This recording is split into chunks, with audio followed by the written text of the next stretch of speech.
Peace and love, y'all. It's your brother A.D.V.I.S, and we are here with another installment of more interviews, aka memoirs of our real experiences.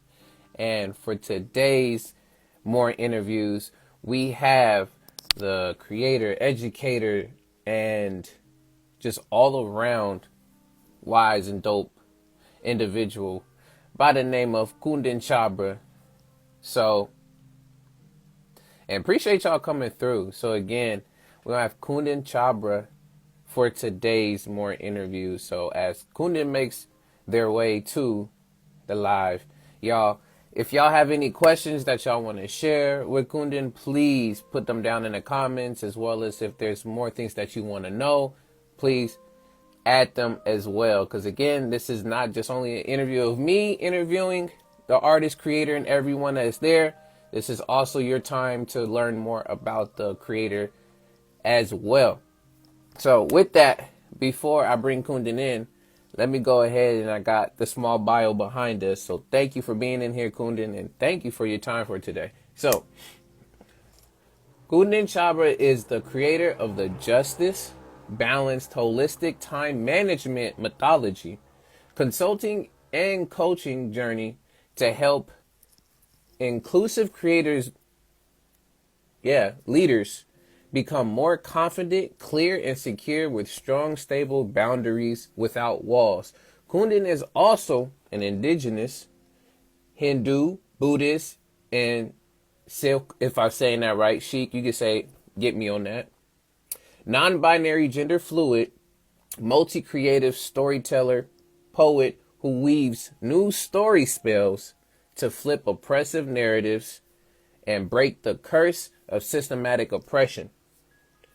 They grew up in Myanmar, formerly Burma, in Southeast Asia.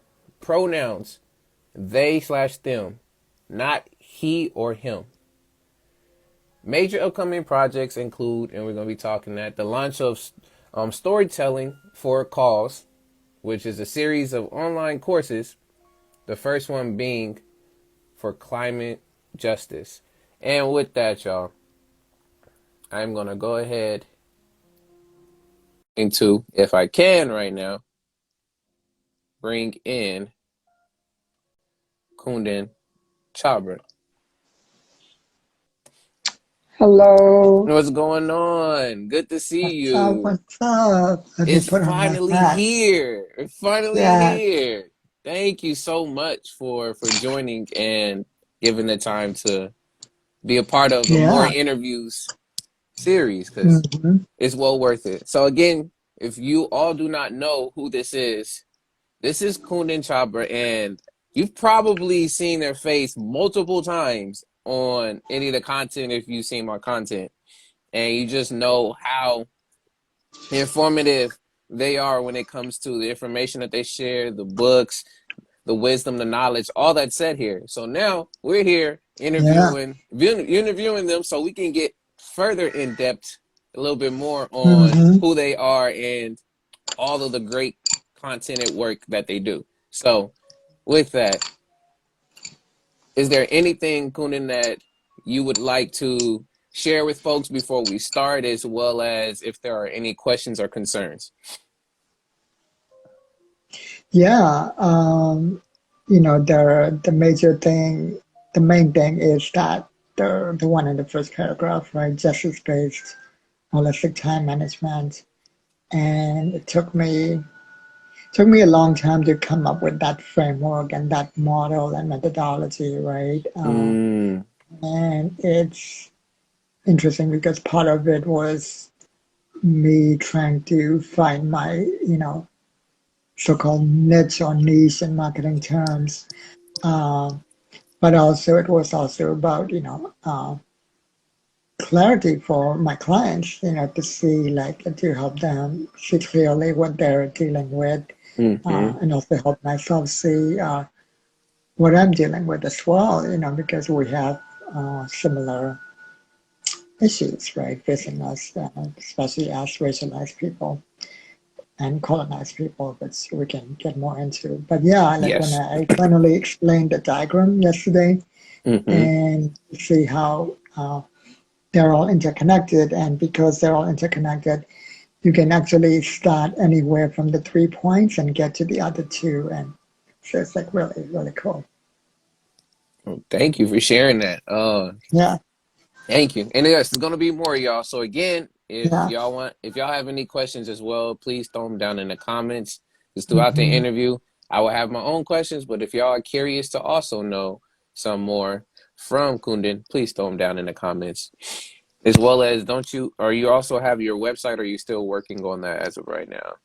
Yeah, the website I launched for the Story for a Cause, right, eventually I might get storyforacause.com itself, maybe. Right now is bestmessage.com with a triple S instead of double S. I couldn't get the double S one. Somebody else Mm, took it. Somebody else owns it since 2007, so I got the one with the three. Um, S's. and yeah, Okay. bestmessage.com. But I also own, messaging.blog, messaging.live. I Mm, have it all. Like, yeah, okay. And yeah, again, if y'all do yeah. not know, if you're here on Instagram, you can click up on here and go and follow and support, and you'll see all of Yeah. the content that Kundan does have, and you'll get all the links to everything else, whether if it's YouTube or wherever else you need to end up going. So, Yeah. Yeah. with that, Exactly. Yeah. is there any other concerns or anything that you want to share before we start? Yeah. So when you go to my profile, the link you will see there is my Patreon, right? And of course, you're welcome to join that. And that one's just to support the content I already create. So the way I use Patreon is kind of different from others. Like I don't see the point in creating additional content for my Patreon, especially since what I'm charging is not even minimum wage, right? Mm, Like you can join for as little as $6 a month, which is really nothing, right? So especially as a solo creator, I'm not a corporation, right? Like yeah. me charging $6 per month is different from Disney Plus charging $6 per month, you know. Mm, So and you get nothing extra. Like it's to support the free content that I already create across social media, like YouTube, Instagram, Facebook. So up to like $28 per month, I provide nothing extra. But at $54 per month, that's when you start getting some rewards, in mm, addition to what you already get from social media. That's how I frame that. And then on my bio, you'll see two additional pages that I created. The Clear Focus 7 yeah. is for the things related to clarity and focus, which is part of the justice-based holistic time management, because the model is wholeness leads to clarity, clarity leads to boundaries, and then boundaries leads back to wholeness, and such. It's a circle, right? A cycle. And Mm, then you see a second page, Story for a Cause, which is where I've already posted about two or three posts related to educating people about how to tell good stories yes. in order to fight for causes that you want. Mm, there it is, y'all. Mhm. And so, with that, did you have any concerns? Concerns? Yeah. No, no, All right. no, Perfect. With no. that, y'all, we're gonna get this interview on the way and started. So, I Okay. mean, the first thing before I even ask the first question is, how are you doing today? How's things been? Well, I don't know if I told you this. I had and this can even be part of the interview because I learned quite a bit about the way systems interplay with individual behavior from this experience. So Mm, I had a great day on Saturday with the Holi celebration, the Hindu and all. It was a wonderful mm, day. But then in the evening, I took a short walk to the park when this random Labrador, possibly a dog, jumped at me and bit my palm. And you can see it here, oh, wow. right? Yeah. And so there was no bleeding, thank God. It's just kind of more like an abrasion. Yeah. But it still hurts if I squeeze my palm. Mm-hmm. And and the guy was, at first he expressed concern, but then at one point, probably because of the shock, I mean, I'm almost Mm, 41. I've never been bit by a dog. So I almost fainted, right? And so that's when the guy basically pretended to be angry and was like, "Oh, now you're just creating drama, blah blah blah. You look ridiculous like this," and he started walking away. mm, And then he said something else that I misheard as saying, "Come with me," like to his house or something. Uh, but what he actually said was, "Call the cops if you want," which I didn't realize. So I followed him like quite a bit. It seems like he lives in the same apartment complex. Um, But at some point he stopped and turned around and said, "Why are you following me?" And, you know, and I was so stressed. The correct answer should have been because your dog bit me. But instead I said, "Well, did you say, ask me to follow you?" And he was like, "No, I said, call the cops if you want." And I didn't even have my phone on me, so I couldn't do that. mm. But even if I did, I don't feel like involving the cops in most situations. Yeah. Uh, for many reasons, like, including not really believing in this criminal punishment system, etc. But it really made me think about, which is part of this holistic time management justice-based thing, right? Hmm. Of course, he's still accountable for his behavior as an individual, Yeah. so there's no excuse for that. But I also wondered about how, because at some point he said, you're just making stuff up because you want money. And Mm, I didn't even realize the laws regarding this until I looked it up later, that apparently if you get bit by a dog, both the owner and you are supposed to call the cops, etc. Uh, and that the owner is supposed to pay for it, especially with the insurance, the billing after you see the doctor, the owner is supposed to be sent the bills, etc. I didn't know any of that at the time, right? mm. So now I understand his behavior in a way, like the system makes him more afraid of liability and legal consequences rather than seeing me as a human being, Yeah. because he didn't even look at my wound properly, you know. Mm, And so between fear and anger, especially for men or masculine presenting people, right? Between fear and anger, partly because there's so much demonization of other emotions, like anger is the only emotion allowed for men to feel, right? mm. That's partly it. But also, even in general, between fear and anger, some people tend to lean onto anger because fear is a more uncomfortable emotion to feel. Yeah. But also, there's a weaponization of the anger, right? Because it's a reverse victimhood type of anger, not a real anger, where now he's turning me into the bully, someone who's manipulating him out of money, when I wasn't even thinking about that. Because when he asked me at first, "What do you want?" I literally said, "I don't know," because I didn't really know what to do in that situation, Yeah. right? But anyways, I bring it up because the next morning I did go to the doctor to get a tetanus shot. But one of the side effects that, again, I didn't know is now my right arm is kind of, Numb. there's a muscle pain where if I move Mm, around a bit, I feel the pain. And I called the doctor this morning and I was like, "Wait a minute, is this normal?" And they're like, "Yes, it's normal for a few days for a tetanus shot, because it's not just tetanus, it's like two other bacteria that is included in the shot as well." mm. Yeah, Oh, wow.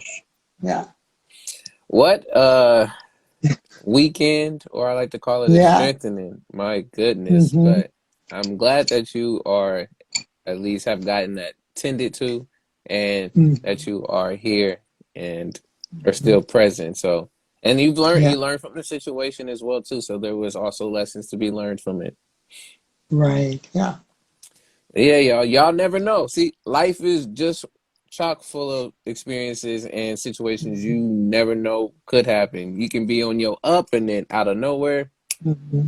a straight situation can bring you down from that up. Yeah. Mm-hmm. But thank you for sharing that. I appreciate you doing that. Mm-hmm. Now, for those who do not know you and this is their first time experiencing you and have no particular clue, I read a bit, of course, from the bio, but in this particular case, from your own words, Tell us about Mm. yourself and your background. Yeah, so I'm from Burma, right? Which is in Southeast Asia, for those who don't know, right? Uh, by the way, I'm really lucky and blessed that in college, I'm a college dropout, by the way. I dropped out after a year because of money issues, right? I couldn't pay Mm, for it. But during that year, there was an Indian professor who really fought with the college to teach economic geography because he felt that UCNs, right, or Americans, I prefer calling them UCNs, mm, uh, don't really have a good knowledge of geography. And he fought with the college to like, insist that he wanted to teach a course, accredited course on economic geography as part of general credits, yes. which I happened to take, which is why I know where certain African countries are, I know where Ukraine is. Some people probably don't even know where Ukraine is right now. Yeah. But yeah, so Burma is in Southeast Asia, and it's between India and Bangladesh. Okay. And it also borders, I believe, China and Thailand and Laos a little bit. And in fact, Shan State, one of the states, Mm, borders with Thailand, which is why there's a very similar food and similar cultures. But yeah, it's been going through 1 year of a military coup right now, mm, and it's been off and on for the last 7 decades, 6 decades, in some form of military dictatorship, and that also has institutional colorism, yes. especially against us darker skinned Hindus and also Muslims. And they don't discriminate because it's more about the colorism than the religion. Yeah. And so they, yeah, like before I was born in 1981, they kicked out a lot of Indians because it was a xenophobic government Mm, that took power. And I use the term xenophobic on purpose because xenophobia and racism are two very different things. yeah. Again, racism is very specific, and xenophobia, again, has no discrimination. It's just anti everyone else, right? That's xenophobia. And, and so they kicked out a lot of us, and we were forced to, I mean, not me, but my parents and grandparents, because I wasn't even born at the time, Mm, they're, they were forced to get FRC identification cards, meaning foreigner resident cards, basically. mm-hmm. And yeah, so they were foreigners, and so even those who remained there, because it was also very Marxist and socialist, Yes. they seized the assets and businesses of all the foreigners. And so, yeah, my grandfather's assets and businesses, etc., were seized and stuff like that. And the Indian government at the time did offer citizenship.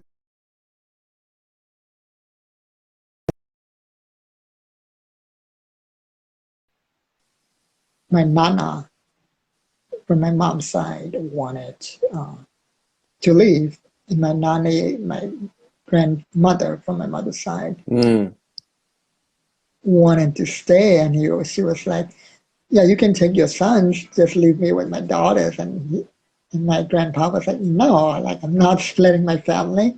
I'm staying then." So they stayed despite the oppression. So I was a legacy of that on my mom's side. And on mm, my dad's side, my dad was born in India and was in India until age 10. yeah. And then the partition happened between India and Pakistan because of the mob, the murder of so many Hindus by Muslims at the time, all of those chaos, they were forced to flee. And they didn't really have a home in India, so they fled all the way to Burma, where I think they had a home in Me, one of the cities in Burma, Yes. where they settled. So from the age of 10, my dad grew up in Burma, whereas my mom was born and brought up in Burma. And then I was born Burma in 1981. Mm. And again, due to the colorism, etc., I even wrote a poem about this where the nurse.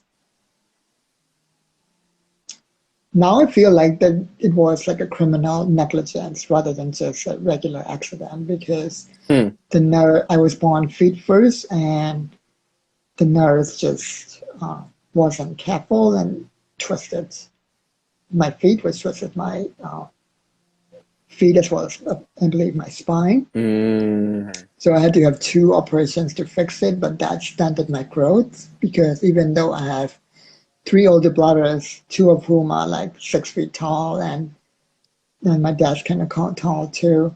Uh, I'm like 4'11" or 5, something like that, right? It stunted my growth. Mm. I couldn't wear slippers until I was 13 because there were some missing nerves on my left foot. Mm.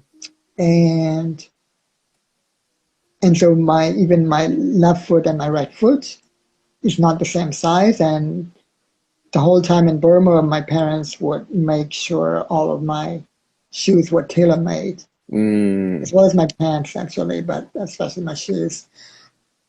I didn't have the same opportunity here in the United States because tailor made stuff are super expensive over here. Yeah. You know, so finding the right shoes has been a 20-year struggle for me, where I found the right shoes only once. Uh, and somebody that I live with accidentally threw it away, and I haven't found it done since. Wow. So, yep, that's a whole thing. Just walking is a whole thing for me, right? Mm. So I grew up with that level of oppression on many levels, but simultaneously, I was lucky again. I use lucky with codes because I was Mm. also bullied because of that context. Because my dad, my parents somehow got me into a school for the children of diplomats. And I was the only person who wasn't a child of a diplomat. My dad was an airline pilot, right? Mm. Add to that the colorism and all of that, so I was bullied often, right, because of that. Uh, and so it's like, but I grew up with the children of ambassadors and even intelligence officers, uh, military personnel, including perhaps even a CIA agent, right? So Wow. because of that, I saw things from both sides of power, both from being totally oppressed, but also the oppressor's side. Hmm. And you cannot read that in a book. I grew up with that. So that's why I created, justice-based, holistic time management, right? Because I have that unique perspective of, I do have the book learning too, because I needed to see things from a higher level. So I did read books Yes. in order to confirm and validate my experiences. But I have more than that, because of all that. Mm. And also because when I moved here, I got disconnected from my Hindu culture because I started being too influenced by New Ageism, colonial spirituality, all of that. And I really had to like fight against that as well, Hmm. including experiencing covert racism that I didn't even realize was racism, especially after my,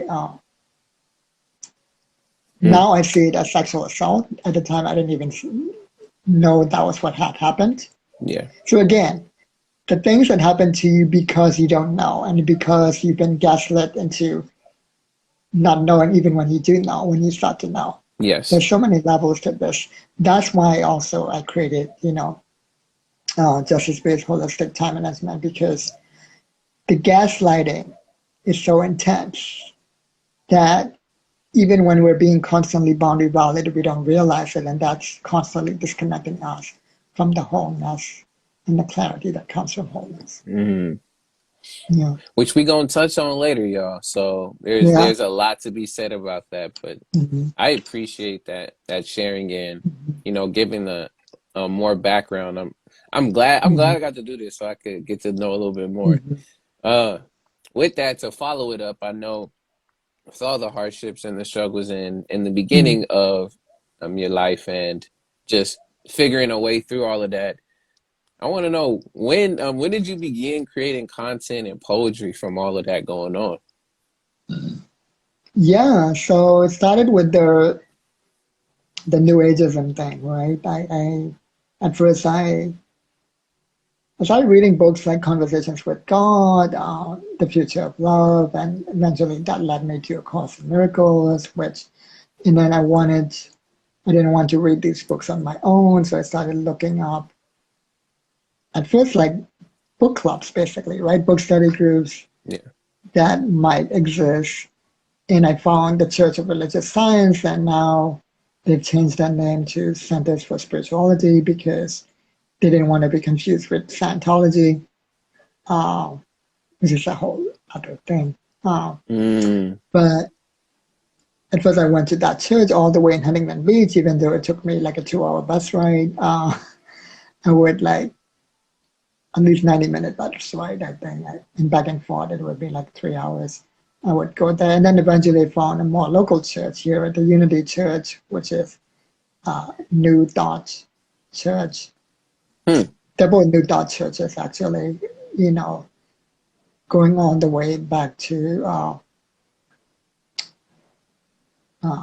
Ralph Waldo Emerson and the Transcendentalists and Yeah. Theosophy and all that. And I was part of the Theosophical Society in Burma as well, so that's why I was kind of a little bit kind of comfortable, right, with joining first the Huntington Beach Church of Religious Science and eventually Unity.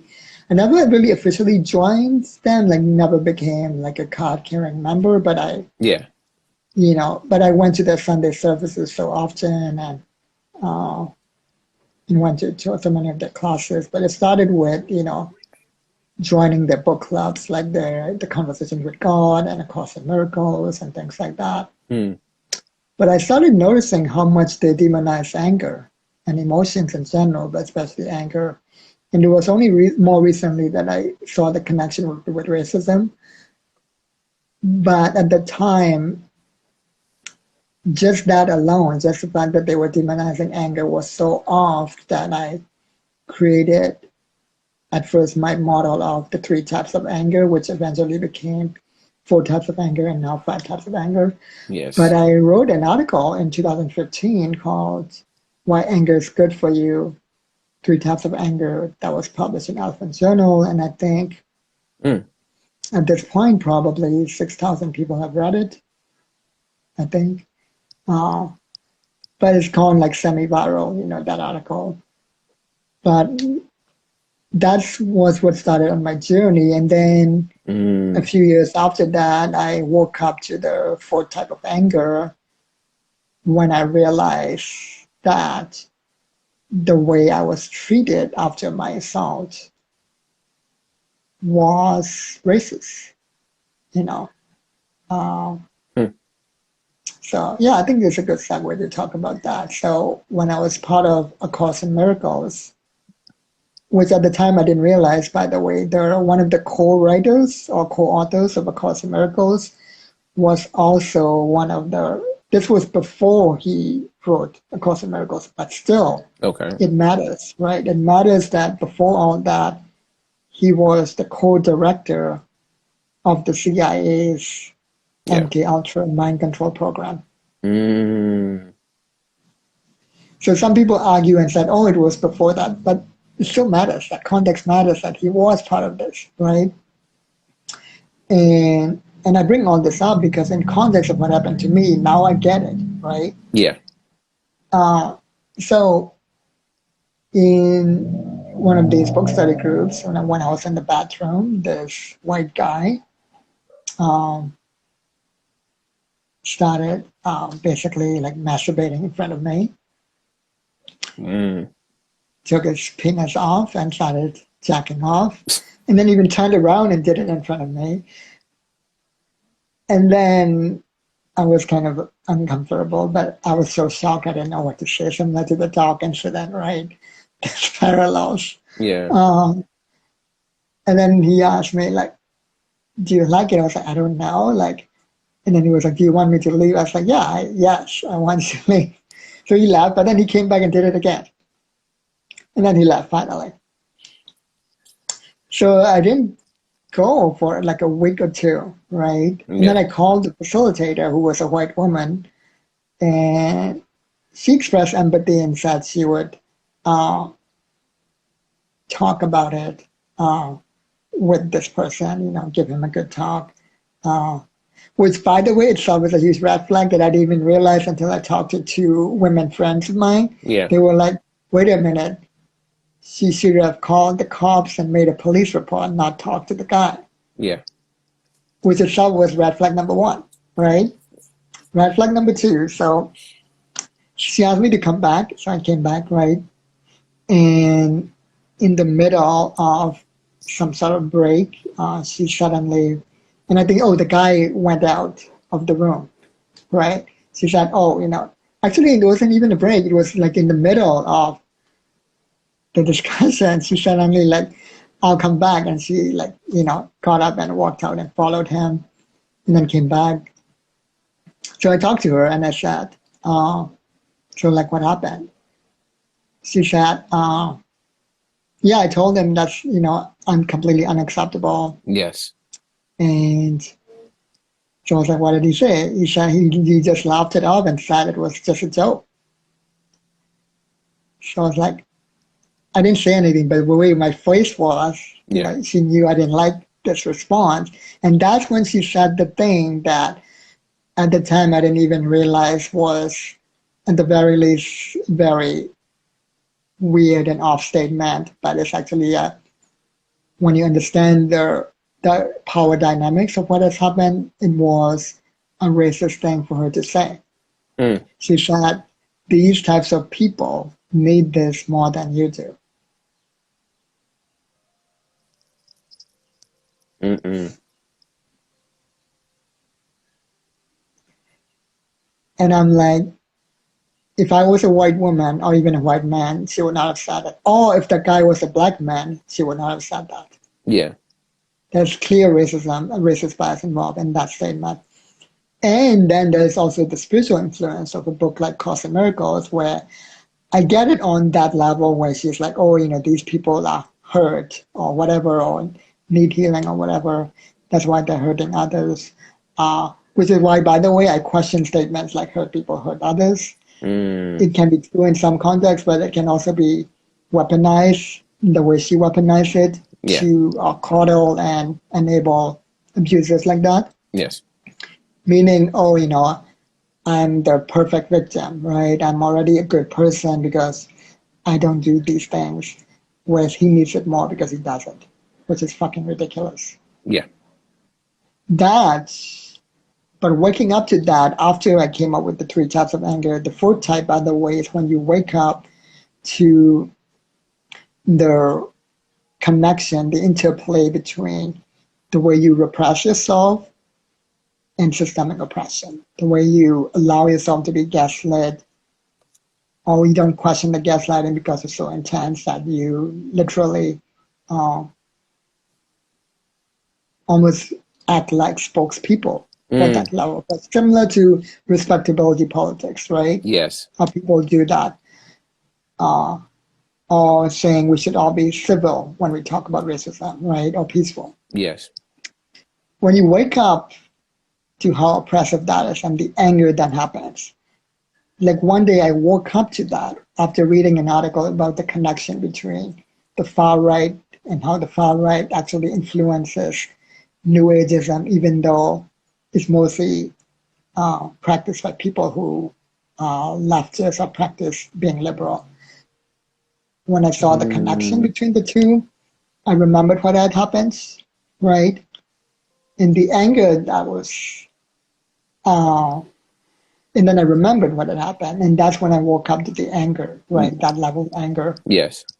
I literally had this shot of energy all over my body that I went to the park and I started like punching the grass. And then when I came back home, I was punching the pillow and screaming into the pillow and crying, right? But you have to feel that to really wake up out of the oppression. And I feel Mm. like when you wake up to that, that's when, like, even in terms of so-called personal success, you're more likely to have it, because it's almost like taking back your power through that anger. So contrary to what the spiritual people say, Yeah. that kind of anger doesn't diminish you, but actually it's a rocket ship, it's a way to reclaim your power. Mm.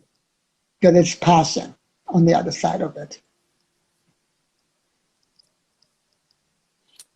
Yeah.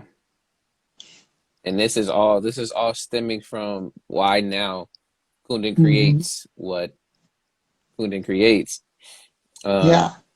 man, and you were touching on so many things on some of these questions that shoot, I don't even. It's like now me segueing to give you a little bit more. Um, Mm-hmm. ultimately, I'm gonna say this: on top of all of the articles that you've written and Mm-hmm. the other content that you've put together, um, what inspired you? Because how I got to really know you, besides the information you put out, I got to know you through the poetry lens, through that perspective. Mm-hmm. So what inspired you and pushed you to create poetry in the midst of all of this? I mean, I've been writing poems since I was a teen, but a lot Mm, of it was just, especially because later on too, like when I was in my teens, it was just, just very surface level flowery poetry. And then in my 20s, it was because I was influenced by New Ageism, aka colonial spirituality. It was very, still kind of surface level, but in a different way. It was, it's not the deep type of poetry that I've been writing the last 3 or 4 years, the deeper ones. That one started when I started studying the psychology and neuroscience of storytelling, and I started noticing how, how you say words are spells, and I say stories are spells mm-hmm. too. They're even more powerful spells, but they're a bunch of words put together, right? Yes. And also because when I studied the neuroscience, I discovered that stories are not how we escape reality, but how we navigate reality. It's literally how we think, how we process things. And because I understood that, I feel like I wanted to become a story activist in a way. And so I started writing more so short stories to combat systemic oppression, like my anti-gaslighting story, The Squirrel, the Snake, and the Seahorse, right? Mm, And then when I combined that later on with the poetic form, right, it became a whole new type of form. So that's how the poetry in recent years happened, where, like my latest poem is called Mythologize, right? mm, And even though it took me only a few minutes to, like the actual act of writing is just a few minutes for me often, right? yes. But there's a whole, like many years of context before that, right? Yes. Because like I told you before, like, it's not just that they don't even see us as human, meaning a lot of these Euro colonizers, as well as the other type of colonizers from over Saudi Arabia and Dubai.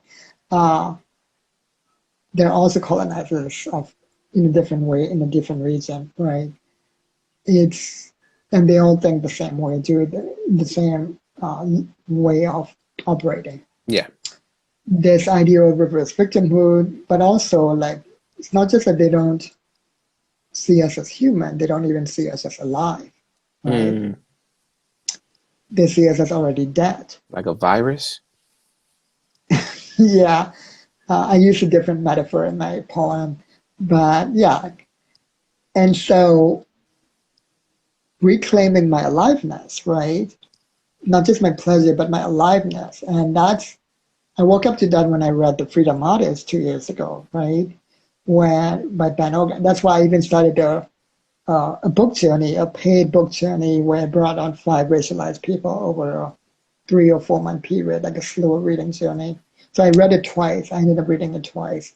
But the first time I read it, it made such a big impact on me because the catalyst that was a climax to the story, right? Mm, Was an upside down being. And that's when I realized, oh my God, like I'm not actually upside down. This is the system that's upside down. So for yes. me to reclaim my wholeness, my aliveness, I need to defiantly embrace my own upside downness for me to be right side up. That's when I started doing the pleasure dances that you Yes. see on my reel, so that I did pretty much the whole of last year, like every week, right? Every Monday. So that is also part of my poetry now, right? And so I was doing all of that Hmm. research plus the living of it for like 2 or 3 years before this new poem, this latest poem, right? Or one of my two latest poems, Mythologize, came into being, right? Hmm. So that's how the poetry works for me, where even though the actual writing is just a few minutes, in reality, in a way, it took many years of context before that. And now even that's become part of my process of creativity, because I always say that there are two ways of creativity, right? And I learned that from my one of my teachers at Tenzin Wangyal Rinpoche. One way is to make it happen, right? You write a question, Yeah. right? You watch a few videos, you write down a question, and then you just take a walk and you just leave it. And it might take you a few hours, a few days, even sometimes, or a few weeks. Yeah. And then when you come back, the words flow immediately within a few minutes. That's like I call it manual activation, but there's also spontaneous activation, the way that poem happened, right? Mm. Where you tap into your belly, where the maturity, I call it your maturity zone, right? Yeah. You tap into that and you find out what's ready to be expressed. That's like powerful and positive, right? Hmm. That just needs a little push, right? And then you just express that. That's how I write poems that takes only a few minutes. But the maturity process had been happening for years before that. Wow. Yeah. Wow. Are you sure you know these questions or something? Because you've really like honed in on a lot of this. But honestly, I shouldn't be surprised. Every time we come together, it's like we able to read each other's books in a Mm-hmm. metaphorical sense. But Right. wow, um, speaking of a lot of that process as well as especially I know that book, the Freedom Artist that you spoke about so much, which I have a question later on down the line that you can dig deeper into it. But I wanted to ask, besides also that book, who are some of your other influences? Like if there's in another book or another poem and saying that Mhm. was very profound to you that had an influence to what you also create. Uh, we did the book study together with Octavia's thing, Okay. Octavia's series. That one helped me because I'm a child of war, and I didn't even wake up to that until last year. And now I studying my country's history, and I'm even more clear. I just realized a few weeks ago that we've had the longest running civil war in history Wow. in my country. Yeah. So it's not just a metaphor when I say I'm a child of war, even though I wasn't directly in the war zone, right? So there's that, and also the fact that the government sees on my grandfather's ashes and things like that. I was afraid of loss. Like, there are two ways people respond to that. Some people respond by like holding tight and becoming greedy and like, making lots of money and saving it. But I responded the opposite extreme to that, where like I'm like, what's the point of making lots of money and saving when it can be taken away anytime? So I didn't, right? Mm, And but after reading that book, I realized I could always just keep rebuilding. You know, especially when you keep rebuilding community as well, when you have that support, that the rebuilding is easier, that I don't have to be so afraid of loss anymore. So there's that. But the other two, the ones concerning what I mentioned about the colonial mindset, right? yeah. Is when I talk about they don't even see us as alive, is the 12 golden pearls of power Okay. is one of them. And then I think I have it here. Oh yeah. I find it it's a shorter book and a better book than Robert Greene's book. Oh, the The 48 Laws of 48, Power. yeah. Yeah. because it's so much shorter and more like concise. Yeah. The 12 Golden Pearls of Power by Mustafa Arif. And then I learned more about the colonial programming from reading Rearming Hinduism by Professor Vamsi Jalari, Nature, Hindu Phobia, and the Return of Indian Intelligence. I learned another layer to not even seeing us as alive, right? Mm. Where I realized that the other side of that is that in every movie, in every song, every TV program that they create, it's the same program. Even in the nature documentaries, Mm. they will always make it look like uh, domination and systemic violence are just nature or just life, Yes. because they want to justify the violence that they've done, right? Yes. They're like, oh, it's okay because it's just nature, it's just life. And another excuse they have is everyone does it. Yes, everyone has done it, but not to the scale that you have done it, colonizer you, right? It's a totally unprecedented scale. Yeah. And even in nature, the way they overemphasize, right? The way, let's say, a cheetah, chasing after a deer and attacking it, the way they dramatize and sensationalize, the way the cheetah kills the deer. Yes. When in reality, in nature, that might happen maybe once a day, twice a day at the most, right? Maybe even once a week in some cases, right? Because that deer can last a few days for the cheetah. Yeah.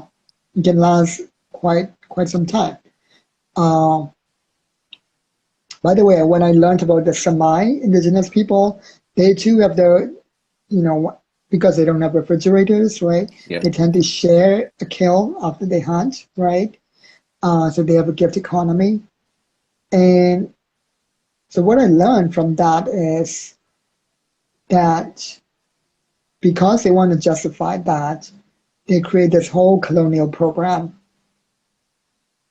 Mm. when in reality, there's another side to nature too, which is the gentle side, the one with harmony and oneness. In reality, everything in nature is interconnected. Yes. Now they're learning that even trees communicate with each other, that even a single tree is actually not a single tree, but interconnected with the fungi network under the roots that we don't see, Yep. right? It's literally every tree is like connected to every other tree in the whole world. Yes. The reality of nature, the real reality is interconnectedness, is oneness. It's not systemic violence.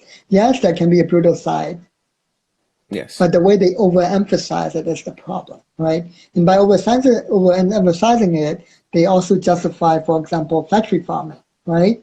Hmm.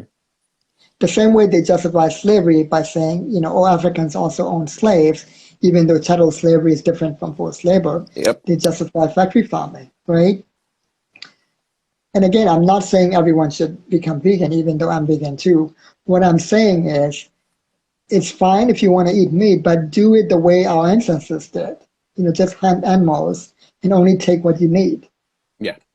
Not this overconsumption and Yeah. overkilling and overviolence that we're doing. So that's what I learned from this book. And because of that, how it influenced me is, like at the time I was reading this, I was watching Amazon's A Wheel of Time, Okay. but I stopped after the third episode. I was like, this is way too much violence, right? And the way, even in the, what do you call it, the rating systems in movies and TV shows, right? Yeah.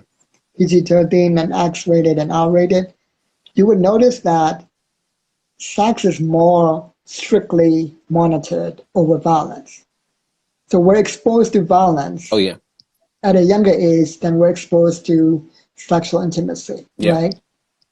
And even when it comes to sexual intimacy, I've noticed it's so rare to find a movie that's not about forbidden sex as a theme. Right? Hmm. There's always some sort of like something sinister associated with it. Yeah. That's something I've noticed lately too. Hence why, Mm. and then even in porn is also kind of violent. Oh yeah. You have to really look for like uh, an intimacy that's nourishing and nurturing. For me, I've been looking at porn created by women now in order to do that. So very what they call soft porn, Mm-hmm. like or even erotic movies like created by women. Uh, and it's a deep dive search to find that even. OnlyFans. Yeah, OnlyFans. Uh, Yeah, yeah. oh wow, man. I really want to also touch on a point that you spoke about again, and this is going to go back to that oneness, the Mm-hmm, connectedness, and the wholeness, which mm-hmm, we'll speak on in a bit. Is for those who want to get in a visual example. If y'all have ever seen, if you watch, cartoons, if you were watching TV, have you ever seen the cartoon or animation of Avatar: The Last Airbender? There is mm-hmm, there is an episode where I think it's the first season or it might be second where they travel to a swamp, and literally as they're traveling through the swamp, they end up coming across, of course, different individuals, different creatures, different people, and you mm-hmm, come to find this huge tree, this very huge tree, and later on you come to find out that that's when Aang lost Appa, which was his flying bison, and he used that tree to search throughout the whole forest without nature and everywhere else to find that mm-hmm, link and connection back to Appa. mm-hmm, So I just wanted to give that visual to folks because that's what you gave me as you were talking about that when you talked about how the tree mm-hmm, actually they do communicate. That's another form. It's because we don't know. We only see the surface level and we don't see the interconnectedness that's rooted underneath the surface because we speak mm-hmm, so much surface level. So I just wanted to share that because that's what I got from again you, mm-hmm. which going into my next Yeah, question, but go ahead. plants can even count. By the way, I watched a YouTube video yesterday where plants not only communicate with each other, they can count. Mm, So the Venus flytrap, right, that closes its mouth, after an insect lands on it, yes. right? The thing is, it doesn't need uh, that many insects. Uh, Yeah. it's just like an extra thing that it does. That's why it eats insects. But like, and also it's also very rare for the insect to be able to land, and so there's so many factors involved. So it really needs to be very precise and make sure that the thing that lands on it is an insect Mm, and not something else, right? Needs to be really like careful yes. in the way. So timing is very important. So there's a scientist who did an experiment, and it's on the YouTube video where if you scratch the plant with a pencil once or twice, uh, it wouldn't close, Mm, which means it's counting. It's counting the number of the strokes, yeah. and only after a certain number of strokes with the pencil, it actually closes. Wow. So it's counting. The more you know, y'all. And speaking of the more you know, next question I got for you to share to folks because you drop again a lot of knowledge, information, Mhm. wisdom, aka dropping gems all over the place. My question for you is how do you acquire a lot of knowledge? And I'll talk about the next question. So, can you give us an idea of how do you acquire so much of this knowledge? Um, I guess the YouTube algorithm knows me now. Um, that's one level to it. Um, that's when the algorithm is a positive, right? Yeah. Uh, but also, I do watch a lot of documentaries and I read a lot of books, and I also am part of a lot of decolonial communities now, Mm, where we're very, and I sometimes ask them for book recommendations, like this one, Hinduism and Nature, yeah. came out of Hindus for Decolonizing group. I think even Rearming Hinduism also came from that group as well. And I even started a book club for that. And there are two YouTube videos that you can watch now where the book club discusses the book. Mm, And this will be part of the my decolonial Hinduism book club as well. I think it will be the third or fourth book in the series. Okay. And so being part of a community helps as well. Okay. And so like one thing leads to another, right? Like a book like Hinduism and Nature, right, has already led me to two other books written by the same author, right? The Sacred Plants of Hinduism and Sacred Plant Animals in Hinduism, right? A book like Rearming Hinduism by Vamsi Jalari. There are, before I read that, I read his fiction first. I read his the Kishkinder Chronicles, which is probably going to be a trilogy. I read the first two, Okay. Saraswati's Intelligence and The Five Keepers of Jolapuram.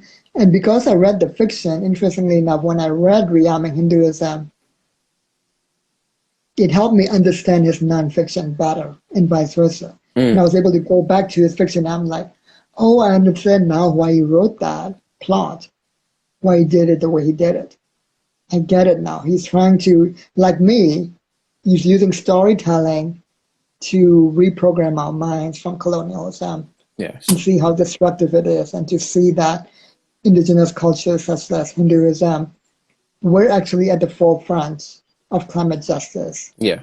And that's why the attack against us is relentless.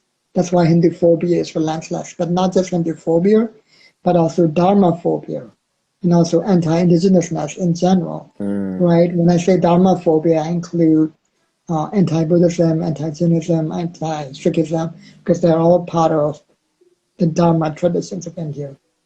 Wow. Mm. And we're 1 billion people, which means we're the largest group of indigenous people left in history that still have our uh, culture intact without being totally destroyed. Mm. That's why they're attacking us relentlessly. Because the other indigenous people, like some of them, they exist, but they're in smaller groups, like in their forests or things like that. And the people in the cities are more disconnected, right? Yeah. Although some of them are so connected, I don't want to generalize, right? But like we're like the largest single group. Yeah. Wow. And if you study it, we're at the forefront of climate justice. We're recreating, like there's going to be swallow loss by in 20 years.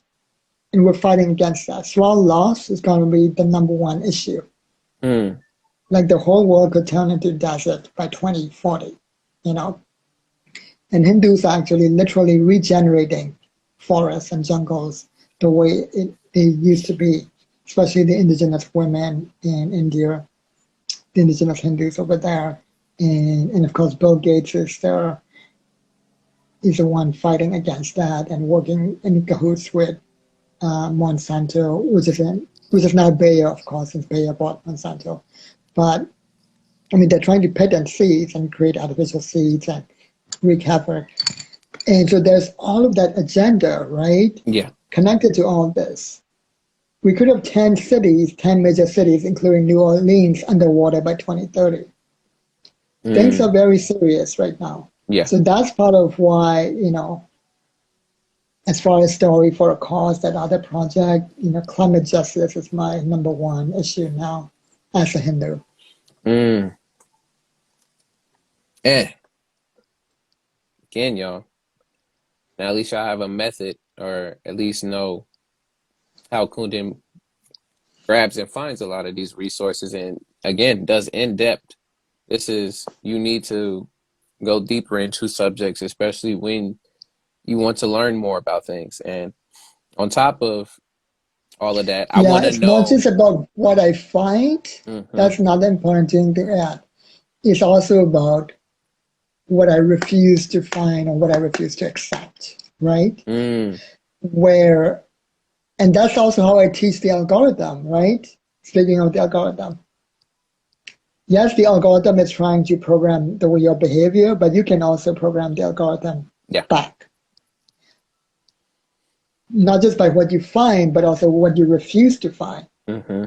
So for the last 2 years, I refused to read books by white authors, especially when it comes to spirituality, Yeah. and more lately when it comes to climate justice issues, especially white men. Like white women, I accept a little bit, Yeah. uh, but yeah, and that is part of how I find things. So like negative space is as important as positive space, right? Where it's also about the space that you leave is as important as the space you create. Some art for y'all right there. Some art concepts, man. Yeah. Negative in the spaces that it's not even there. That Mhm. also creates the part of that Mhm. art. Mm. Mhm. But on top, including how you again acquire all this knowledge, it's it's honestly, no, it's an amazing feat to me, especially for folks who acquire a lot of this knowledge, to have such a great recall and to not only at a moment's notice, but when it applies, to have it just ready, set to go. So I want to know, what do you do to retain and remember so many concepts, thoughts, and these words? Mm. I think sky gazing, actually, shouldn't even call it sky gazing anymore. I used to call it that, but it's misleading because what it actually is I'm not even looking at the sky, I'm looking at the akash, or Mm, the 0 point field, the empty space between the, the sky and me, right? That increases my perception. mm, So it's both in Hindu practice and also in indigenous Buddhist practice as well. It's from both sides because I am trained to read somebody's Akash records, right? Which I did for you as well, right? That's yes. part of the justice-based holistic time management too. So that's part of it. But also, as I showed in my model of the types of unrecognized labor, right? The food I eat, right? Not just MCD oil, which is in coconut and avocados, Mm, but also nootropics, which, by the way, are very expensive. So yeah. uh, I don't take the nootropics on a monthly basis, but more like every 3 months when I get some extra income. Yeah. I do take there's my friend's company, Neurohacker Collective. They have a product called Quality of Mind. Okay. Uh, and there's a caffeine-free version and also one with caffeine. Yes. Uh, I've discovered recently that I don't even need to take the full dose, especially with the one that contains caffeine. Yes. So the full dose is like, I think you take 7 pills per day. Now I only take 2 per day, which also saves me money now. And I just take, yeah, occasionally I might take 3 per day. Yeah. But that also helps. And even that is part of my family tradition, right? In a way, although now it's slightly westernized or modernized, right? Because when I was younger, uh, my mom and dad would make me almond milk. Yeah. They would crush the almond and feed it to me with milk and sugar, right? Until the milk and, yeah, I think a little bit of sugar. Hmm. And because they believe the almonds help with the brain as well. Because of also how So, the shape and how it mm, looks. right. And that might contain MCD oil as well. I'll have to check. Uh, and so the lineage, the tradition of emphasizing brain food, Mm, I grew up with since my teenage years for 30, 40 years, right? I was raised with that concept of like, you need food not just for your body, but for your brain, specifically for the brain itself, mm, right? So, yeah, so besides spiritual practices like sky gazing, which can expand your memory and perception and creativity, it's also your lifestyle, your diet, your nutrition, even some practices like sunlight differential, which help us sleep, right? mm. And cortisol differential, which also help us sleep, right?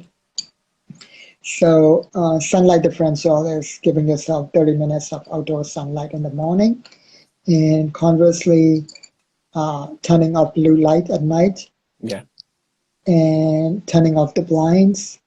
And preferably just turn off your devices at least an hour before bedtime, not just the blue light, but just turn it off, Yeah. right? Because it segues into the cortisol differential, right? Mm, Cortisol is supposed to be high in the morning and low low at at night. night, right? Hmm.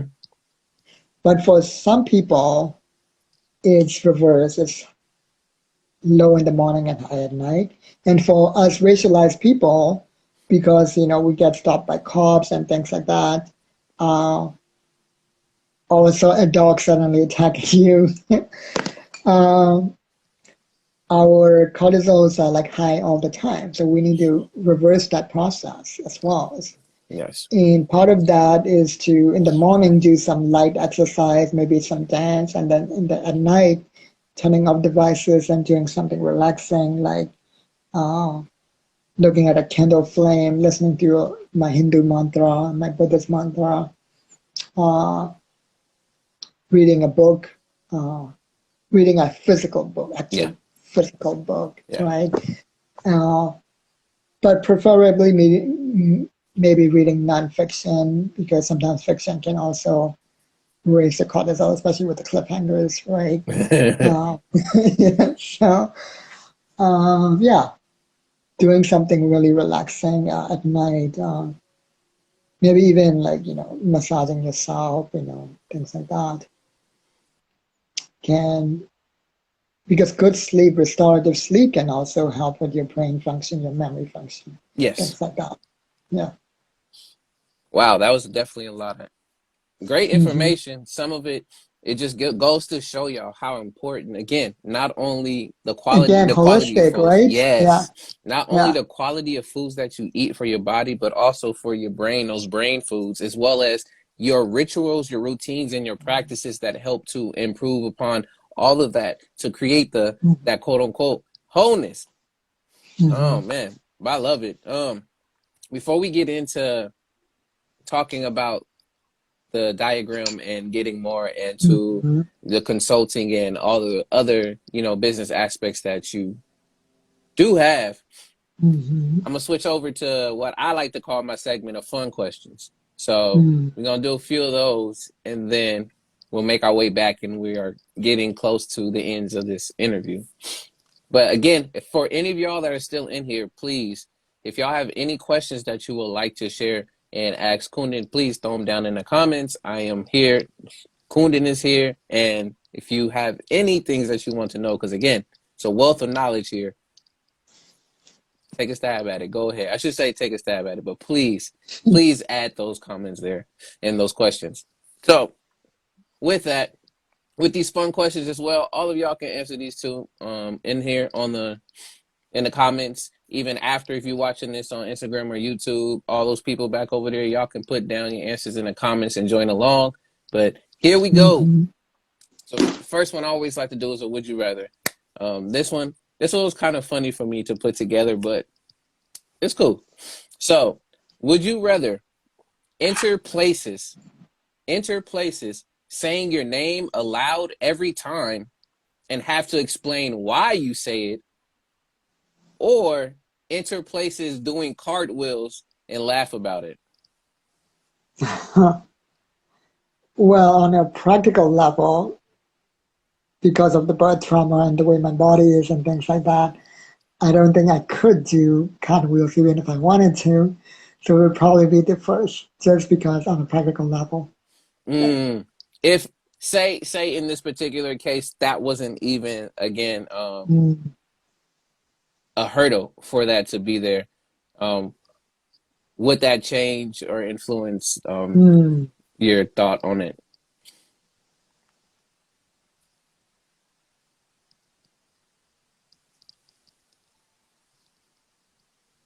Yeah, I think I would still probably say my name just because uh, people, mispronounce it all the time. Yeah, Uh, and I know I am it's, guilty of doing that a number of times. right. Yeah. It's, I mean, it's different when you do it, right? It's a different context when a white person does it, right? Yeah, It's I was just watching a reel where so many people were mispronouncing the Supreme Court nominee, Hmm. right? Biden Supreme Court. I'm like, oh my God, they're doing it even to a Supreme Court nominee. Imagine what they do to us, right? Yeah. Uh, so that's more of the racism aspect of it as well, right? Mm. But but yeah, it's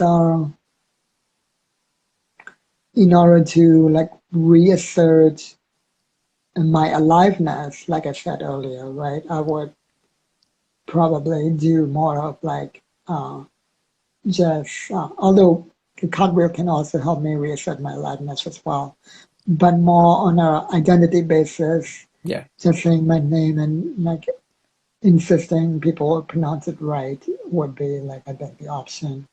Hmm.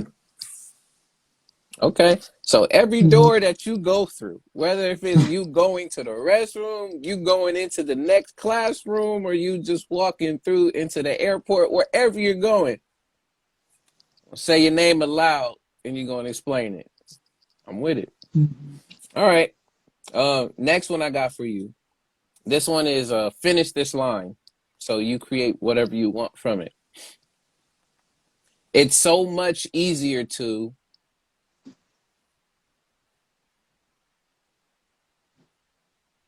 Oh, just finish the sentence. Oh, it's not multiple choice. Okay, I No, there's see. no multiple. Yeah, no, Yeah. there's no multiple choice. So you just just finish. Yeah, just finish. I Oh, should call it that. Finish this and then this sentence. Then okay. It's so much easier to.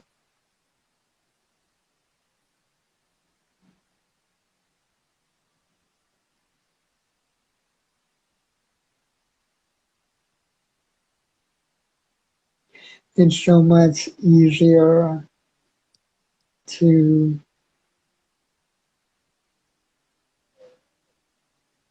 be dead or act like a dying being in a colonial oppressive system that doesn't even see us as alive.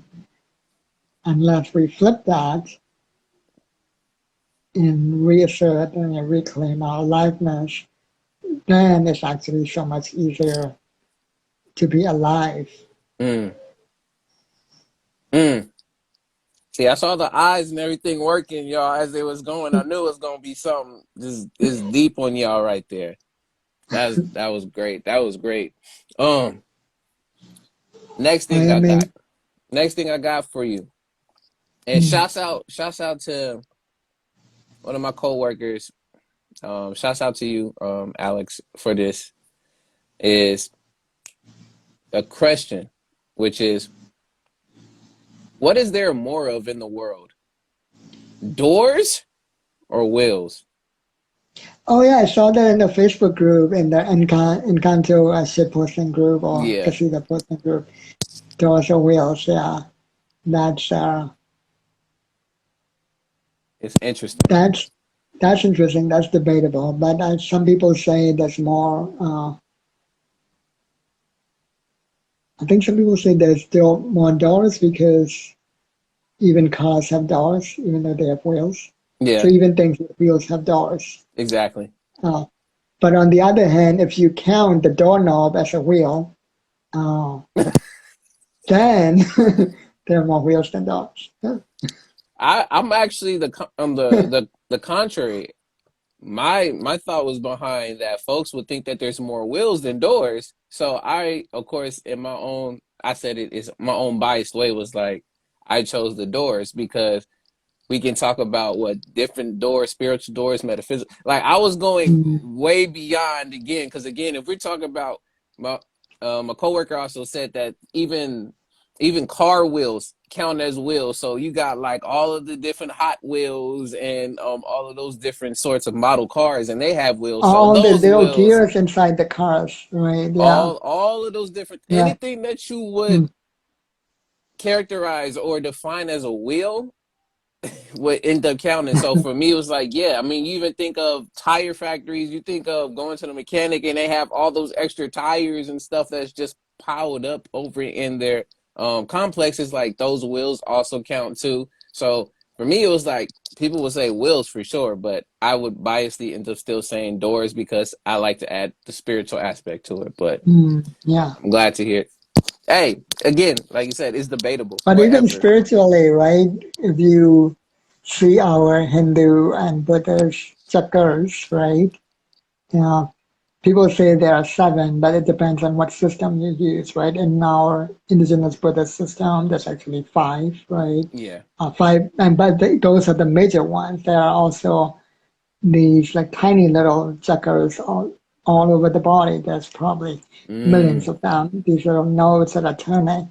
So even spiritual, it's kind of debatable. So Again, whatever applies, because this is a question that again is just yeah. intriguing to just have out there Mm-hmm. as just again a conversation to talk about. Uh, Mm-hmm. Last one that I got for you for these fun questions. Well, again, they're fun to me. I don't know if they're fun to anybody else, Mm-hmm. but I have a scenario for you. So, if you had only a day to organize an event and gather people to help and or come to the event, what would that event be about and who would Mm-hmm. you invite? Mm-hmm.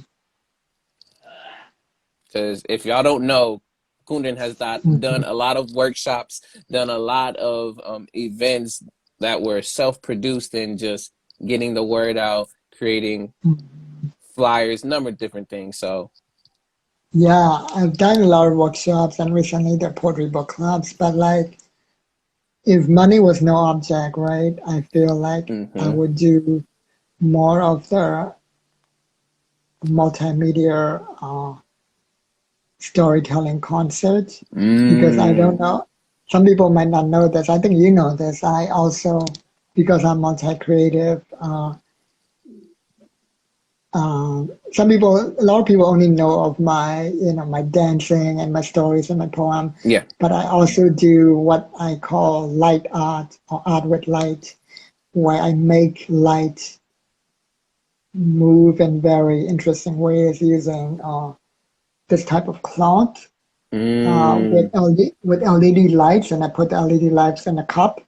And when you put it in the cup, it shapes the light in a certain way. yes. And then when you put this on top and when you move it around, the light moves and really, and then if you put multiple layers of different colors, it moves in very like interesting ways. And then when you add uh, smoke, Mm, it adds another layer. Like you can shape light in very interesting ways that are like, yeah, just beautiful. And so now of course I just do it in my room and it's a very small version, but I've often thought about what would it really like yeah.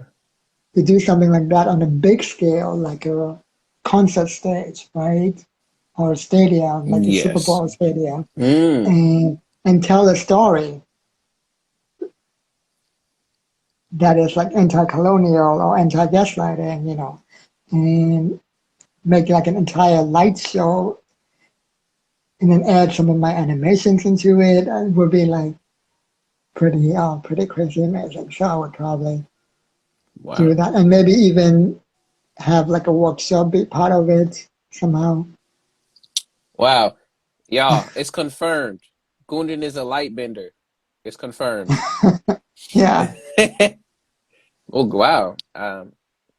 What a grand, you know, thought event and Hmm. whole visual to have. That's really dope. I knew a little bit about the lights, but I didn't know in depth, so or a little bit Yeah. more context behind it. So that was that was that Right. was Do I really have nice to the, know. Oh, we can I wait. think the battery is down, but this is one of the LED lights that I Okay. have that I use for it. And then this, so I put it right here. So this is what I mean by multiple layers, right? Mm, If you put the LED light underneath it, then I use this cup, these teacups, right? Or this yes. teacup. And if you put the light inside it, and then you put this right here with Yes. the light inside it, even just a teacup alone shapes the light in a really beautiful, interesting way where the light takes on the shape of the cup. Mm, So if you have a different shape cup, it would have a different shape, Yeah. right? So multiple cups with different shapes alone can also, yeah, bend light in interesting ways, which by the way, even touches on, quantum physics and spirituality because, I now also move light into water. I've done that too Yeah, very I know. I was about recently. to. Yeah, because I noticed, and I discovered this accidentally when I was doing one of my rituals where if you, so I have this candle with this interesting design, right? Yes. And if you move the light through a small water cup with water inside it, Mm-hmm. it forms the reflection of the light Yeah. forms an interesting circle of light onto the surface below, and you can even move it around and make it move like a wheel. The wheels come back, but okay, yeah. Yeah, so it's like a manual analog animation that you're creating, basically, Mm. and that goes into physics because the reflection of light, right? Like in water, light slows down and it Yes. bends, right? Yes. And it apparently takes the fastest route, right? And you would think that the fastest route is actually the shortest route, but because light slows down in water, Yeah. sometimes it looks longer, Mm. right? And what's fascinating about that is that I think this is called Fermat's theorem of least time. It's almost as if the light knows before it even reaches its destination the path it should take or it would take in order to be the fastest. Almost like light has its own He's this. consciousness. Yes. Yeah. Yeah, I have a book on that. It was like black light, dark consciousness Mhm. of that's the same thing with like I'm glad you brought Have up you the seen the water movie too. Arrival? The science Arrival? fiction movie Arrival No, I have not. with Amy Adams. So it's based on a short story by Ted Chiang. Hmm. So the thing about light, I don't think is in the movie. I think he took it out. Books on But if books. you read the original story, there's a section where he explains how the aliens are able to uh, have this interesting form of language where time doesn't matter, where learning the language alone Yeah. allows you to see the future or go back into the past. And one of the ways they explain it in the original story is by showing how light does it as an example. Mm. So yeah, Wow. Again, y'all taking y'all notes. Hopefully, y'all taking y'all notes. Anything that's captured your attention it's and called your the ideas. original story is based on it's called The Story of Your Life in the short story collection Stories of Your Life by Ted Chiang.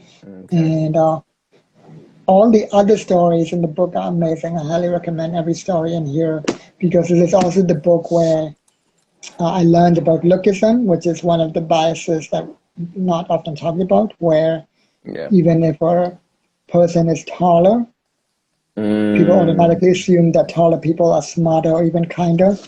That's a lookism bias. So Boom. there is a story in here called Liking What You See, a documentary, and it's a story told in the form of a documentary, right? So, which means that story can also be adapted into a movie because of the way he tells it, Mm. where the premise is what if you can turn off the ability biologically to turn off the ability to see someone as attractive? How would society change? That was his premise of the story. Mm. So it's a very fascinating story to read. A thought experiment, right? Yes. Yeah. Well, yep. I'm already done found the book. Let's go. All right. Yeah. Again, y'all. If something catches your eye, catches your ear, please. If not, again, reach out to Kundan. More questions. Join. Follow. You'll find more and more information as it goes. Because now we're gonna move into the part talking about not only not your just your consulting and your creativity and your creation, but also a Mhm. little bit more about the whole justice base and specifically about your wholeness diagram. So can you tell us a bit Mhm. more in depth? I know you got to do a post about it about your Mhm. diagram and your services. Hmm. Yeah, I created a diagram and this whole model and methodology and point of view because I've noticed that, especially recently, clients have that come to me over and over have the same problem, right? Or the same challenge. Mm. And at first it seems like they're different challenges, but it's like the same thing. Like they would often come to me with two challenges. Like they would come to me with one challenge, right? But when I dig deeper, like there would be the second challenge. Hmm. Or would be the other way around. That sometimes they would come with me with the second challenge, and then when I dig deeper, the first challenge would also be uncovered, right? So I noticed this intersection between relationship boundaries being constantly violated and the lack of career clarity or other like time management issues where they're constantly procrastinating, for example. Wow. So I started noticing that interplay, right? There's an intersection between the two. So I'm realizing that that's my niche where I'm really supposed to help people who have that challenge where the two are intersecting and they might not even know that the two are intersecting, right? Mm. So they might come to me with one or the other. And then because I've worked with so many people like that, now I'm like, oh,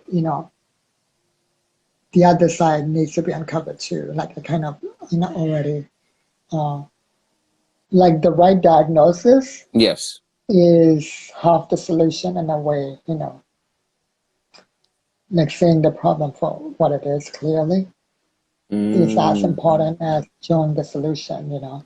And so that's why I came up with the diagram. It's more about the clarity on the problem rather than a solution, right? Because there's like a perspective shift, right? Or a thought reversal Hmm. where they might think it's one thing, but it's actually a little deeper. So, like, they might come to me with a boundary issue or a clarity issue, but they all intersect with the wholeness issue that I expressed earlier Yeah. with not feeling alive and not feeling whole and not feeling enough, right? But because it's a cycle, as I explained in my post, you can start anywhere, right? And be able to get to the other two. Mm. Like if you start from reclaiming your boundaries, eventually you will rediscover your wholeness.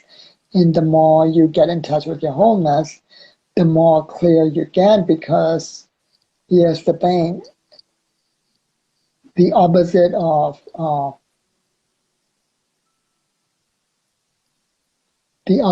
clarity isn't so much confusion, but it is a narrowness of perspective. Hmm. So when you widen the perspective into wholeness, out of that tunnel vision, that's when you get clear. And when you get clear, you see all the boundary violations that were violated. You see that as part of clarity as well. You're able to reclaim that. And then that reinforces your wholeness, right? Hmm. Likewise, if you reclaim your boundaries, then you're able to reconnect your wholeness and then get into clarity. Or if you hire a coach or consultant like me to get clear, Yes. say on your career clarity so that you can feel significant again. And I show that, hey, part of the reason why you're not feeling significant and not getting clear is because there is an agenda around you, a systemic agenda to make sure you're not clear by constantly Mm. gaslighting you and hence constantly violating your boundaries because gaslighting is both an attack on your clarity Yeah. and also an attack on your boundaries simultaneously. So that's the intersection, right? Mm. Yeah. So once you reclaim clarity and boundaries, you also again reclaim wholeness. I love it. And that's that diagram again for folks to see and know in particular. Again, if you want to check it out, just go on and follow Kundan. and you'll see there's a post with that diagram. I can't really show you the diagram here, again, because it might look a little fuzzy, if not a little Yeah. different, you know. Hmm. But yeah, um, okay, I think everything, like, yeah, I still see you, but now you've done frozen on my screen. All right, you were frozen for a bit, and then now you're back. Okay, am I moving at least? Yeah, you're moving. Yeah. Okay, well, hopefully people can see you because I cannot see you anymore, but it's all good. Um, Okay.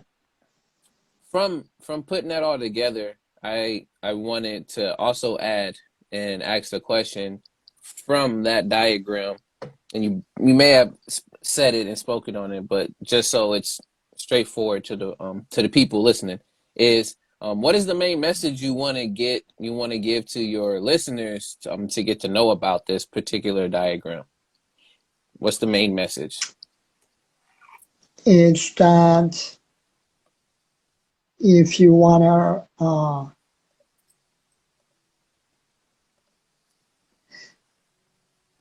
so either if your issue is related to time management issues, Mm-hmm. right, such as career clarity or ending procrastination, things like that, or even creative blocks like writer's block and things like that, um, that consider that the lack of clarity, right, Yes. might also be coming from some sort of relationship boundary issues, right? Mm. And conversely, if you have some sort of insecurity issue, right, like not feeling confident, right, about anything, Yeah. and then you have these relationship boundary issues as a result, consider the fact that it may be also impacting your career clarity, and that it's not the main thing I want people to learn from all this though is that the both end, right? That is really not your fault that you're not clear or that you're not feeling whole or that Mm. you have these boundary validation experiences, that it's a systemic issue, a communal issue, that the system needs to change, that the burden shouldn't be on the individual alone. Yeah.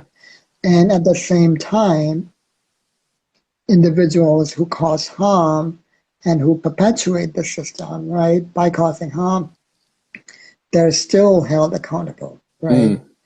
And they still should be held accountable. And that people who cause harm are not necessarily good people or bad people. They're just people, period, Yes. who have caused harm. And whether you see them as a good person or bad person, that's up to you. Mm-hmm. But don't allow yourself to be gaslit into into allowing that or enabling that by thinking, oh, he's a good person, right? He still caused harm. Yeah. The person does. So they still need to be held accountable for that. Mm. But also the consequences needs to be what's the word I'm using? Needs to match the so-called crime, Yeah. right? I don't even want to use the word crime because, again, we still live in a very colonial rewards and punishment The system, right? incident.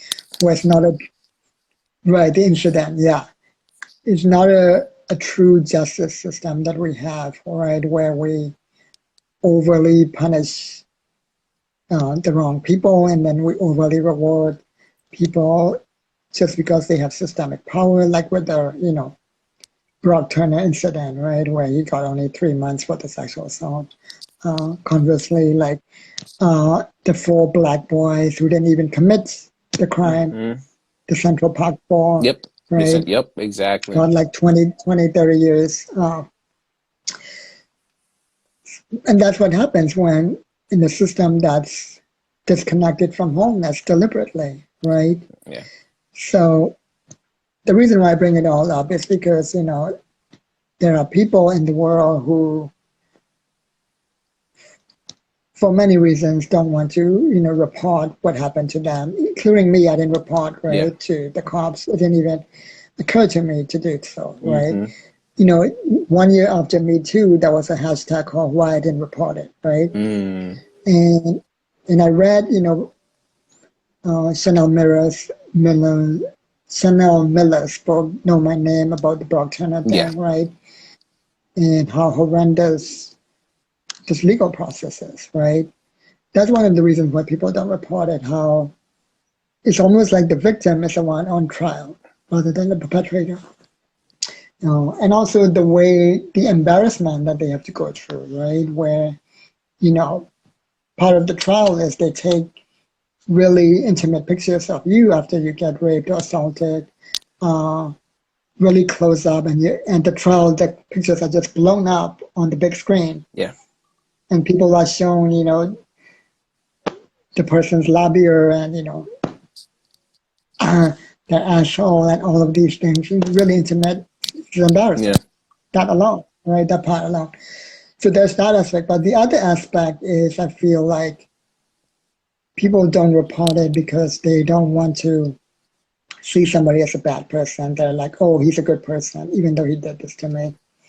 And I really had to like help somebody with that recently and be like, well, there's no such thing as a good or a bad person. Like, I'm not a good person. Like, I can say that straight up without any, like, it's not from a lack of self-esteem or self-respect. It's just, to me, it's just matter of fact. Like, I come from wholeness when I say that. Yes. I say that I'm not a good person.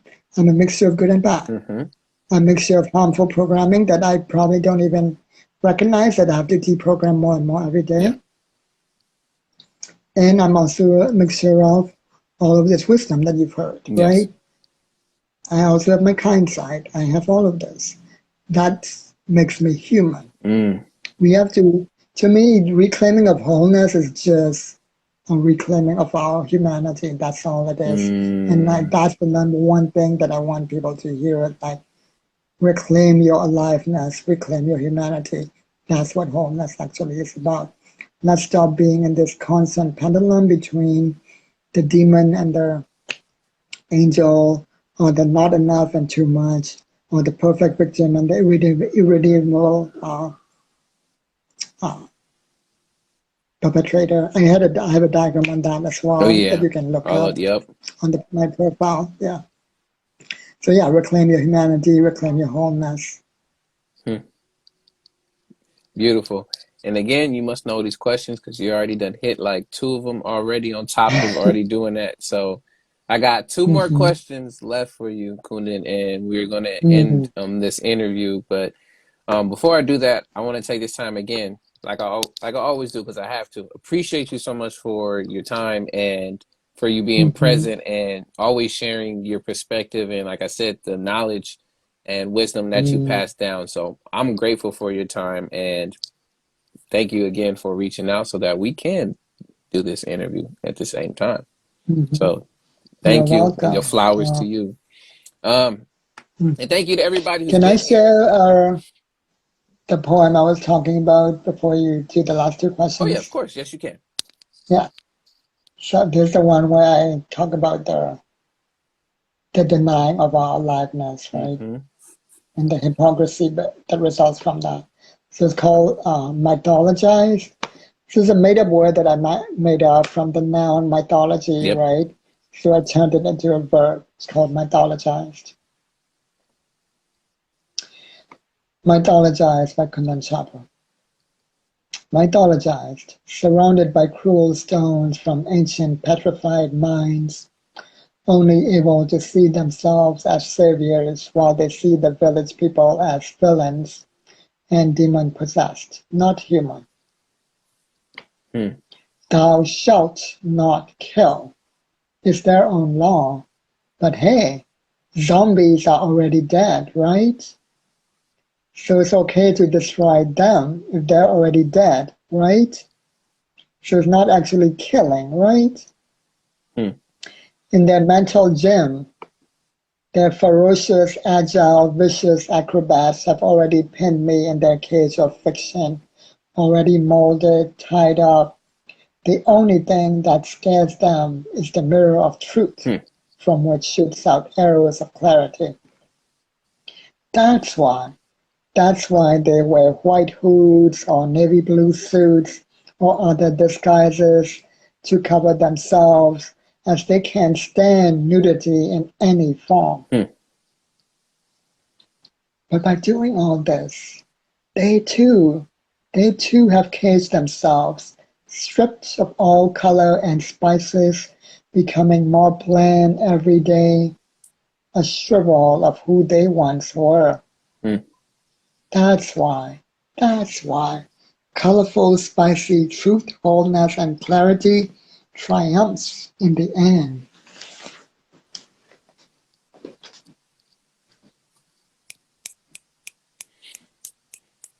Yes, y'all. Man, again, not only the way that you weave words together, but the visuals. You already know. I always got to say you are honestly at this point to me, you're a master storyteller. It's very present in not only your art but in just the style of how you bring forth your information, Mhm, as well as yeah, you trying to dig in. He was digging into a few of the senses, like like just by just using very mhm, descriptive words. But thank you for sharing that. Thank you. See all mhm. them hearts Yeah. popping up. Yes, y'all. Give the love to Kundan. Give the love. So that's what's up. Because I was gonna say towards the end, but hey, you gave this to us right then and there. So I'm grateful for that. Um, as you're getting your drink, I mean, again, I can't visually see you, but I can again feel this moment that we're in. My last two questions for you. Then after that, we'll wrap up. You give again your spill and where everyone can find you, and all of that, promotion Mhm, purposes stuff. So before you do that, next question I have for you, it's a future question, and I know it's a very mhm, general question, but just so you can get people to up and up of what you wanted to see. Um, where do you see yourself in the next few years? mhm. Yeah, I see. I do have, different dreams that I have. I do want to go eventually beyond the coaching and consulting business, eventually Mm-hmm. into more of the inventor, artist, activist, Mm. because I have at least, two apps that I want to create, one for creatives Yes. to, yeah, to be able to apply some of the principles that I teach, but without my physical presence. Like the sky gazing thing, where if we can kind of do a version of that in the app, Yeah. uh, and the two ways of creative expression that I talked about earlier, Okay. I feel like because of that, I don't have any more writer's block or creative blocks, because I feel like what we think of as a blog is really just a delay, right? Yes. Especially with the first kind, where uh, taking a break on purpose and coming back later can actually help, especially if you do it deliberately on purpose as part of your process, Yes. right? Um, so yeah, that can be, I feel like, incorporated into an app. So yeah, and then combine that with social media, where what if they can share their work with each other. Mm. So I have that, and then of course the concert that I'm talking about, things like that, like, and really have like, and that's why in my art, you express how my stuff is visual, right? Even my poetry Yes. now is very visual. That's deliberate, and even when I draw, right, Mm. I think several steps ahead. Yes. Even when I draw and paint, I paint in a way that to make sure that is photographable and animatable, Mm. meaning that it would, first of all, look good in a photograph, and second of all, my intention is eventually to be able to animate that photograph into these animation loops that I do, right? Yes. So I feel like everything that I do now is like has several levels to it where it should look good on its own, like a seed, right? Mm-hmm. The seed should look good as a seed or be as powerful as a seed. But when you multiply it into a tree and a forest, Mm. it should still be as powerful, if not more. It becomes another layer to Yes. it. So that's the way I operate now with my art. So the future is very much part of the present for me already, right? So I'm saying all this because my intention eventually is some of my stories become like children's books and even animated shorts or Wow. feature length movies, and eventually this animation concept that I talked about earlier, right? Mm-hmm. So I see that happening where I'm still gonna be first and foremost a teacher, Yes.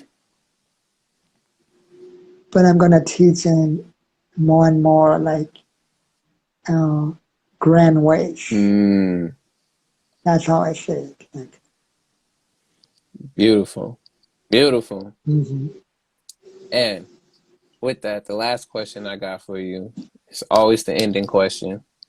I have to always keep saying it. Shouts out to Busy Balboa for the inspiration around this.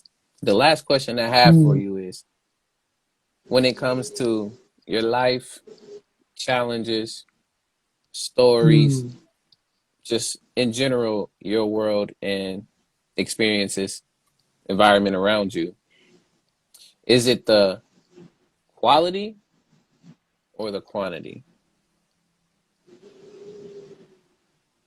mm. Wait, in what context? Again, it's however you want to describe it, but I have an idea maybe where you will go with it, but again, it's wherever you want to describe it. It's open.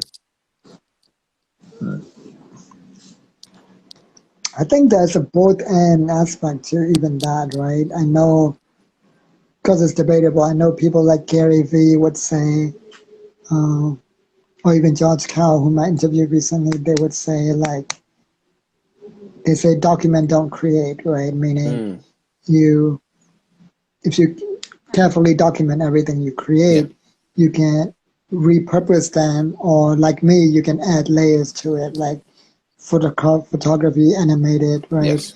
And then animate, and then combine it with your poetry or your story, and with some music, you have basically an animated story, Yes.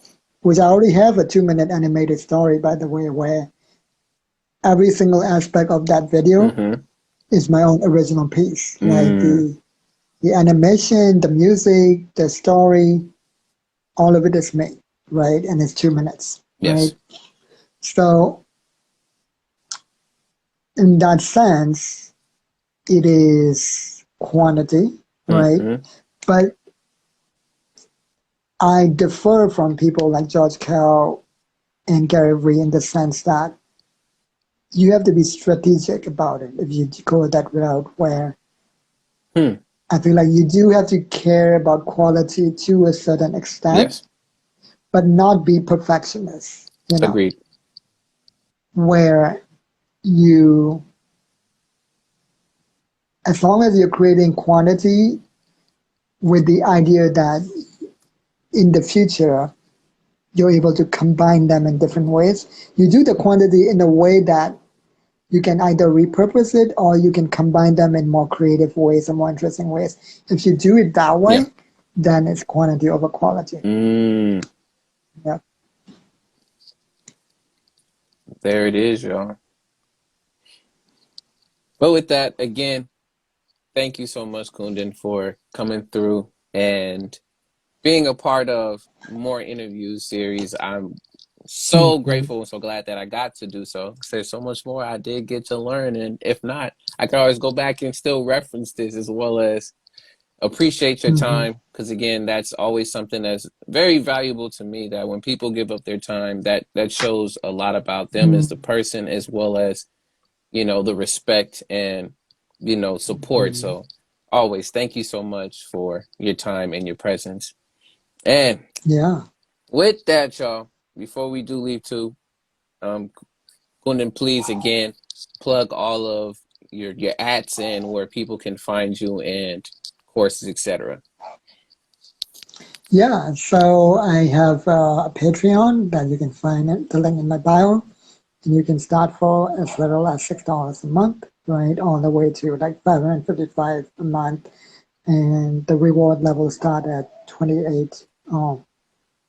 And and by the way, the 555 is because I do have a show called Pioneering Perspectives, Mm, and it's it's kind of been on hiatus for a while because I have a goal of paying my guests, you know, mm, eventually a certain amount because, especially because of the diagram that I created, yeah, right? I feel like I have to live what I say. So I don't always want to do like, yeah, bring on guests and have them, yeah, have them not do it for free. And so an alternative that I've thought about is when I do bring on guests and do shows like this, I'm going to just ask the viewer to like, I ask the guest to just drop their Venmo and, and ask the viewers perhaps to send support something and if they want donate. to, Yeah. right? Right. So speaking of which, my Venmo is Kundan Chhabra. It's basically my name with a dash in between. Mm, If anybody else wants to do that. And besides that, on my YouTube channel, there is like over 300 videos you can watch for free. On my Medium, there's over 200 articles you can read for free. Uh, So I already have provided so much free content already. yes. So that's why I have a Patreon where if you want to support what I have already created and continue to create, by the way, Yes. since I keep doing these updates, right? Like my recent diagram is an update on the 7 types of labor that I had, right? Mm, So yeah, so there's my Patreon, there's my Venmo, and then there's my 2 pages now. Besides my main page, there is Clear Focus 7 that you can follow where you can learn things about clarity and focus. There is Story for a Cause, where I teach storytelling, how to tell good stories. As you know, yes. as you said, I'm a good storyteller. So now I want to teach others how to do that. Yes. And eventually, of course, I'll be launching paid courses on that as well, Mm, where people can pay for that. On the Instagram page, you will just get these little, snippets of insight, right? yes. The value in just paying for a course is you get organizational sequential learning, Yeah. right? Where you learn systematically rather than in bits and pieces, right? Yes. So that's why you would want to pay for a course, even though you can learn for free or low cost from so many sources like YouTube videos and books and things like You get that. the whole So that story story. for a course, you get the whole story, exactly, and not just episodes. Mm, Yeah. So that story for a cause. Then there is justice-based holistic time management, which is based on my Akashic records, based on your Akashic records that I give readings, as well as everything that I mentioned during this live. And right now it's a one-on-one program, starting with you should get at least 2 minimum sessions, followed by if you choose to continue, then 10 consecutive sessions at least yes. is what I recommend. And even with that, I include my knowledge of systems into it because the pricing for racialized and non-racialized people is different now Yeah. because of my understanding of inflation. I feel like in the coaching industry, for example, people keep raising prices Yes. because apparently you should get paid what you're worth or whatever they call it nowadays. And I feel like that perpetuates a larger inflation that we're going through right now. Mm-hmm. So what I do now, even with the pricing, is that for racialized people, after the first 2 sessions, I would actually decrease the price for them.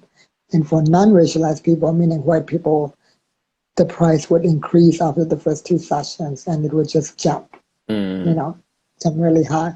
And I price it on that level in that way to make it fair, right? Mm. While also being aware that I gotta eat too, so I cannot have my pricing be way too low, Yeah. you know, because that's another issue that I've had in the past because of systemic oppression. I felt like I needed to take care of other people's needs more than my own, when in reality it should be reciprocal, Yep. right? When it should go both Yeah. ways. Reciprocal. And so yeah, and for that reason, I also have options where people can provide scholarships as well, especially non-racialized white people can provide scholarships towards, discussion for racialized people. So eventually I want to be able to do that as well. So I'm bringing this up because I'm now trying to be very judicious and careful in every aspect of how I do my business. Yeah. And that's one example of where even in the pricing structure now, that awareness is included. So when you get my sessions, you're getting things at a very deep, multiple level kind of awareness, when you're getting my Mm. sessions, in addition to your Akashic records. There it is, y'all. All here. Wholeness. Mm-hmm. Reclaim it. But with that, again, thank you, Kundan. Thank you so much for being here, sharing all of that. Again, y'all go Mm-hmm. follow, subscribe, Kundan, YouTube, Instagram. I'll have a lot of this linked later, as well as this video will be up, and this interview will be up on YouTube within a few days, if not to a week. So if any of those want to watch the playback, you can do it on Instagram as well as on YouTube. But with that, y'all, this has been another installment, an episode of More Interviews, aka Memoirs of Our Real Experiences. And to leave out with y'all, remember to continue to write your memoirs, your story, and experiences to keep growing and sharing your life. But with that, this interview is done and out. From A.D.V.I.S. and Yep. Kundan, we will see y'all for more interviews in the future to come. Peace and love. We're out. Peace and love. We're out.